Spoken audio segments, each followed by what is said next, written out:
Hey, so season 2 of Boku no Hero has officially begun, and I can't lie to you guys, I'm excited as hell, especially as someone who hasn't even read the manga yet. I hear that this season is going to be bringing us so much greatness and I'm fucking hyped for that. So this episode kicks off with a bit of recap. It basically has a couple of different characters talking about their experiences and how it affected their lives. It was like a cool little way of reminding everyone of what happened last season without it feeling too stale, and it also gave us a sneak peek of Deku in the future. I'm not too sure how far into the future this actually is because he still looks around the same age as he is now, but he seemed as though he was in complete control of his quirk. Like he activated it on his whole body and just went straight for a horde of enemies, which looked dope as fuck. Like I really can't wait for the moment where Deku is able to use his powers properly without rendering that part of his body completely useless in the process. Later on in the episode, they actually brought up the moment in season 1 where Deku punched Nomu and managed to do so without harming himself, and I don't actually think that was explained in season 1, so it's good that they actually said something here.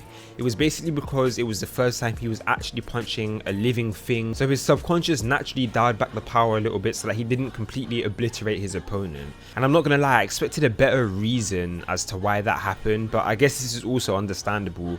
When I was watching season 1, I assumed that it was because Nomu was designed to counter All Might, right? So I thought in some way he was designed to neutralize All Might's abilities a little, and I thought that was the reason why Deku's arm wasn't affected by the punch, because his power was kind of neutralized a little, but it seems that's not the case now. But yeah, after all that recap stuff, the episodes basically started building up for the future, helping us understand the current state of things, like All Might's abilities and how he's now only able to use it for around 15 minutes, as well as setting up the UA Sports Festival, which I'm assuming is going to be hype as fuck. Like they said, it basically overtook the Olympics, and I can imagine all of these guys just going ham in this event. I'm hoping it gives us a chance to see some of the true capabilities of the other classmates. I want to see some of the ones that we didn't really get to see go all out in season 1.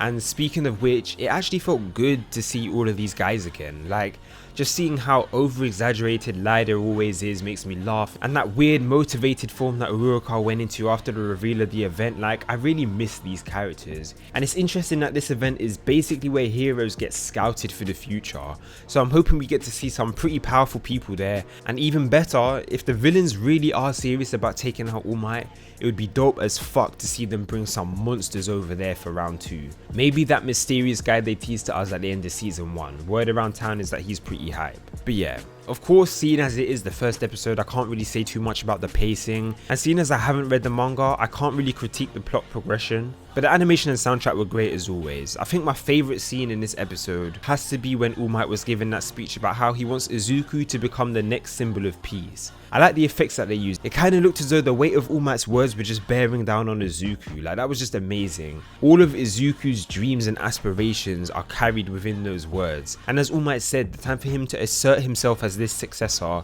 will be when everybody is watching at the UA festival. He has to be ready, he has to be in control, and I'm looking forward to seeing how he accomplishes that. The journey begins again, and I can't wait. Overall, I'd rate this episode an 8 out of 10. I thought it was a great reintroduction. It had recap without being too repetitive. It built up and hinted towards future events, as well as resetting the tone of the world and the worries of the teachers after the whole villain incident. There wasn't any action, but I didn't really expect that from the first episode anyway, so I'm not too disappointed about that.